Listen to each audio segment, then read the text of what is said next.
سیر و تفریح اور پارک سے محروم تحصیل دینا کی عوام کا درینہ مطالبہ پورا ہوا۔ اسسٹنٹ کمشنر دینا نے دلچسپی لیتے ہوئے میونسپل فیملی پارک بنا کر عوام کی سیر و تفریح کے لیے کھول دیا ہے۔ اسی پر مزید تفصیلات جانیں گے ذوالقرنین شاہ سے۔ جی ذوالقرنین۔ جی بالکل ایسے ہی ہے کہ تحصیل دینا میں پہلے کوئی پارک نہیں تھا، مگر یہاں پہ تحصیل انتظامیہ بالخصوص چیف آفیسر اور اسسٹنٹ کمشنر دینا وقار حسین صاحب کی خصوصی کاوش کی بدولت آج دینا کے شہریوں کو ایک اچھا پارک مل گیا ہے، اور اس پارک کی جو دیکھ بھال ہے وہ میونسپل کمیٹی کے ذمہ ہی ہے۔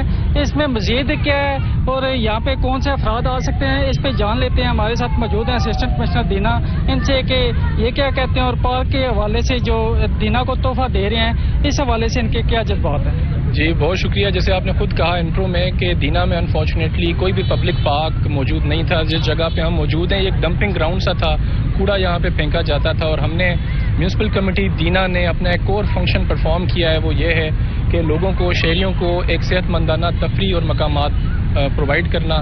جی بہت شکریہ۔ جیسا کہ آپ نے سنا ہے کہ ان کا کہنا ہے کہ جو گھروں میں لیڈیز ہیں اور چھوٹے بچے ہیں وہ یہاں پہ پارک پہ آ کے سیر و تفریح